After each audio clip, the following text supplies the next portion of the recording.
Bonsoir YouTube, ici Largo, je suis ravi de vous retrouver pour une petite vidéo de présentation des tambours de Chamanka de Voyageurs Solitaires, les Fils du Soleil 1. À ma connaissance, le numéro 2 n'est pas sorti, mais c'est pas grave, c'est très épais et c'est surtout la proposition de Patrick, je le remercie. Donc je profite de la balle au bon pour présenter ce livre et examiner un petit peu les règles, ainsi que le paragraphe numéro 1. Je vous rappelle que si vous avez une envie particulière sur le livre qui sera joué, eh bien je serai ravi de prendre votre avis en dessous la vidéo. Les votes ne sont pas terminés. Alors, je mets ma vidéo en bonne position, mais auparavant, j'étais en train de songer que ce dragon que j'ai acheté il y a quelques années correspond merveilleusement à la chaîne. On a un livre et un animal d'Heroic Fantasy bien connu, un dragon rouge, c'est super. Mais c'est un hasard pour tout vous dire. Bon, sans plus attendre, comme le veut l'expression, je règle ma caméra. Alors je me suis acheté un petit support pour pouvoir lire plus facilement parce que ces gros livres épais sont un petit peu compliqués à lire devant une caméra. J'ai pas eu de problème pour le Royaume de la Discorde, mais pour celui-ci c'était un petit peu compliqué. Alors, quelques mots avant de commencer. Cette aventure dont vous êtes les héros est la première d'une trilogie se déroulant dans le monde de Chamanka. Chacun des 3 volumes est centré sur un personnage particulier et une région spécifique de cet univers. Vous pouvez jouer chaque aventure de manière indépendante. Toutefois, il est certain que les lire à la suite apporte une meilleure compréhension de l'univers et de l'histoire. Cet AVH est dédié aux membres des forums La Taverne des Aventuriers et Rendez-vous au 1. D'ailleurs, ce sont des forums qu'il faut que je rajoute en dessous la vidéo, enfin toutes les vidéos. Elle est également dédiée à Joe Dever, Philippe Jaillet et son équipe, ainsi qu'à Vianney Carello. Alors Joe Dever, je connais, c'est Loup Solitaire, mais les autres un petit peu moins. Je dois aussi payer ma dette à tous ces auteurs de fantasy qui ont été et resteront toujours une formidable source d'inspiration, en particulier Robert E. Howard, Tanny Lee également, à laquelle le passage du nuage d'insectes revient de droit. Enfin, c'est une œuvre de fiction, blablabla, blablabla. Ça, j'ai pas besoin de lire. Donc nous avons le premier auteur, c'est Voyageurs Solitaires, on n'aura pas son nom. Il est détenteur des prix Yastrobo d'or 2016 pour les tambours de Chamanka et 2019 pour Alshaya. Fan des livres-jeux depuis l'adolescence, attiré par l'écriture et le genre fantasy, il écrit son premier livre-jeu Retour à Griseguild en 2010. Il a également imaginé et créé le monde de Chamanka d'univers fantasy profondément inspiré par l'Afrique et qui sert de cadre à ses livres Les tambours de Chamanka, Alshaya et le rire de Gorulga. Est-ce que c'est la suite? Je ne sais pas. On le saura plus tard. Et enfin, le dessinateur, on l'oublie parfois, mais ici on ne va pas l'oublier, c'est Vianney Carvalho, illustrateur et graphiste. Il a commencé sa carrière en illustrant des livres pédagogiques. Désormais, il officie depuis plusieurs années dans le domaine du jeu de société et du jeu de rôle en mettant en image plusieurs univers très différents pour de multiples éditeurs francophones et internationaux. Inspiré par la BD et les comics, le noir et blanc est devenu son domaine de prédilection, même si la colorisation traditionnelle reste un amour de toujours. Alors, comment jouer cette aventure dont vous êtes le héros? Nous allons avoir des points de vie qui représentent l'endurance, la vitalité. S'il tombe à 0, on est mort. Jusque-là, c'est classique. Pour les points de vie, c'est 2D multiplié par 2 le résultat et ajouter 24. Donc on fera ça si on joue le livre. On a 4 compétences. On a l'habileté. Ça se passe de commentaires. Donc 1 des 6, c'est indiqué plus tard, mais je vous le dis, c'est 1 des 6 plus 6. On va voir. La furtivité, classique. Nous avons la volonté. C'est ça. Je lis trop vite ce soir, excusez-moi. Pour savoir si vous êtes habile de vos doigts ou franchement maladroit, lancez un dé et ajoutez 6 au résultat obtenu. C'est là votre total d'habileté. On suivra la même procédure pour la furtivité, la volonté et le charisme. Ensuite, pour le combat, pour frapper un adversaire à main nue, lancez 2 dés. Si vous faites un 6 ou plus, vous avez touché. Si vous obtenez moins de 6, vous ne l'avez pas atteint.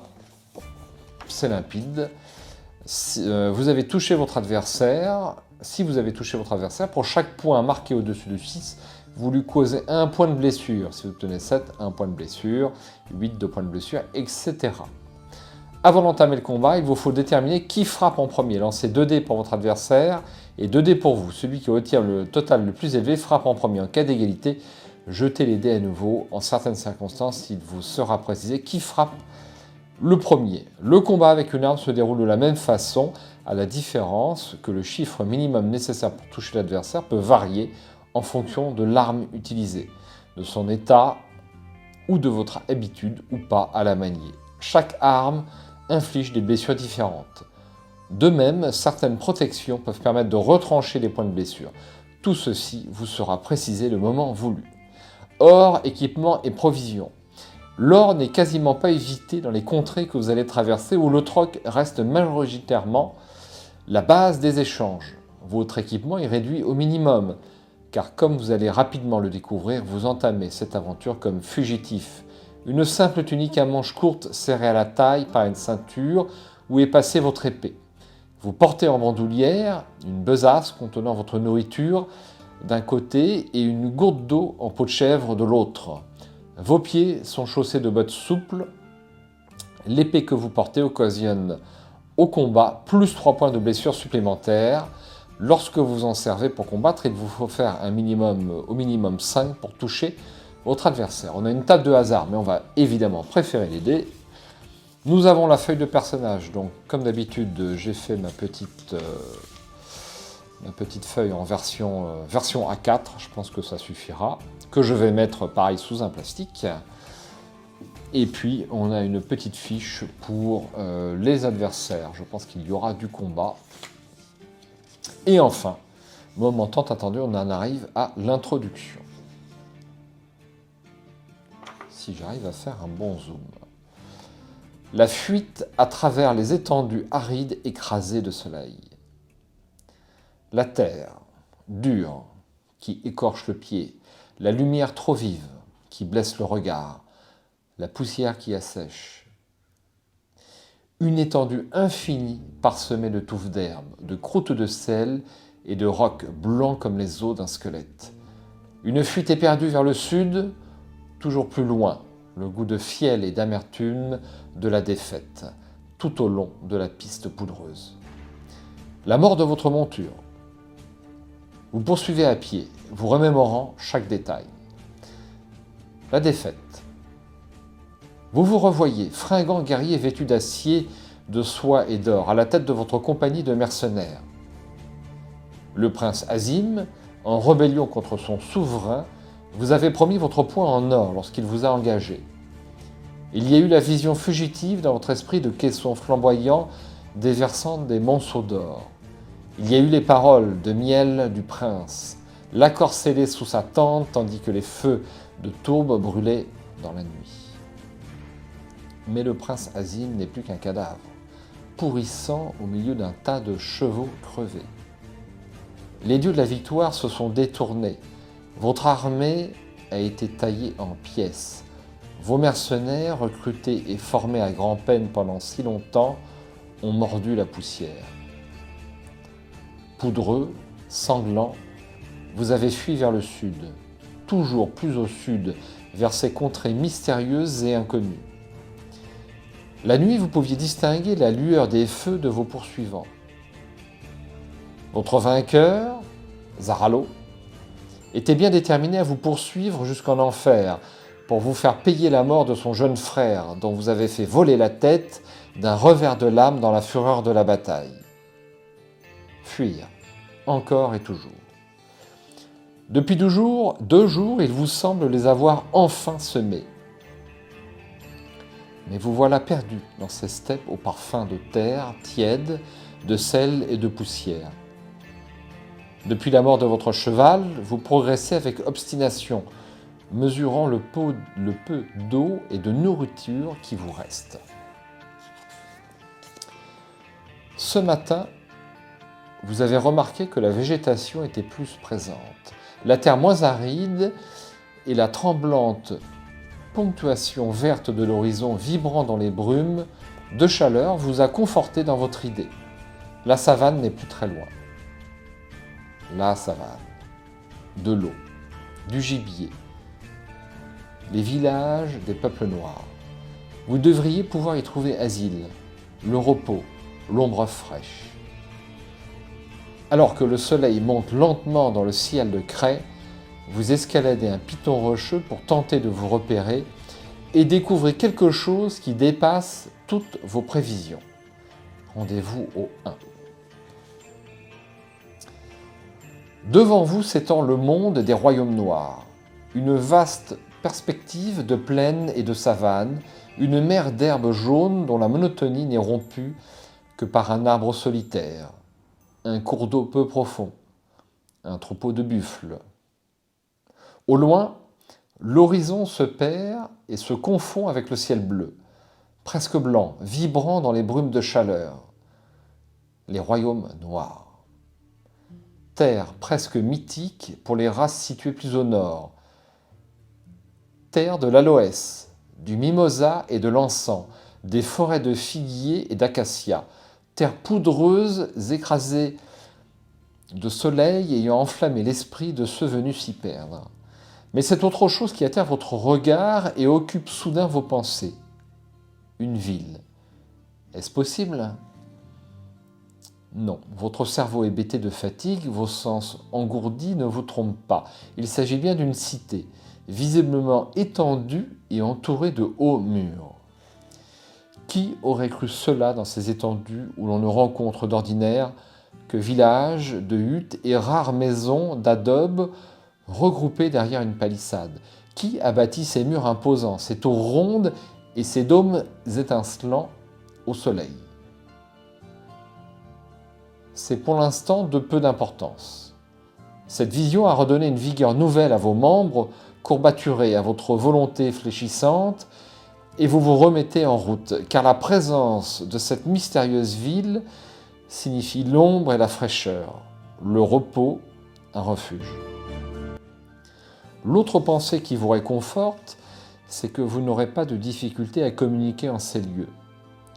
De nombreux marchands audacieux sont venus jusqu'ici autrefois pour y négocier l'or et les plumes, le sucre, les épices et l'ivoire avec les rois noirs, et ils y ont laissé une langue commune parlée par tous, langue que vous maîtrisez suffisamment pour vous faire comprendre. Autour de vous, l'herbe est haute, rêche et sèche. Des troupeaux d'herbivores vont et viennent d'une démarche placide. Des antilopes à la silhouette gracieuse relèvent la tête à votre passage. 1. Il s'agit bien d'une cité visiblement étendue et entourée de hauts murs. Mais vous réalisez bientôt qu'un effet de perspective trompeur a faussé votre jugement. Cette ville inconnue est bien plus éloignée que vous ne l'aviez supposé. Faisant halte près d'un mince filet d'eau qui traverse la plaine, vous regardez autour de vous, massant votre nuque engourdie. Deux possibilités s'offrent à vous.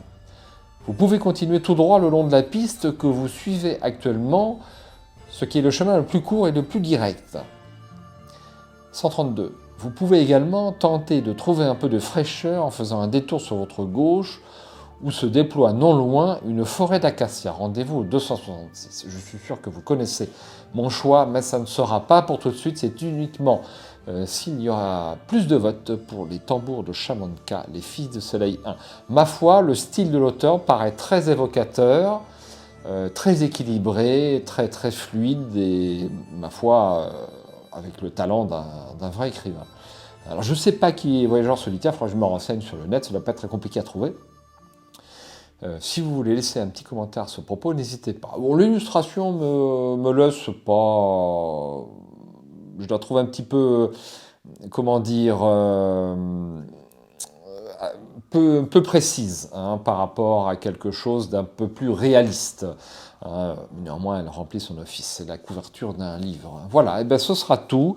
Donc le prix Yazdor en 2016, et c'est aux éditions Peusodonia. Voilà, pour cette petite introduction qui, ma foi, m'a mis l'eau à la bouche également. Je suis impatient de le faire, mais je ne pourrais pas faire tout en même temps, ce n'est pas possible. Et en plus, il faut les savourer parce que ce sont quand même des premiers prix. Et donc, une fois qu'ils sont faits, ils sont faits. Ça, je ne suis pas par contre du genre, une fois que j'ai gagné, à refaire un bouquin pour avoir d'autres solutions. C'est plus difficile pour moi. Sur ce, ciao, bonsoir, et puis j'espère à bientôt sur la chaîne. Portez-vous bien.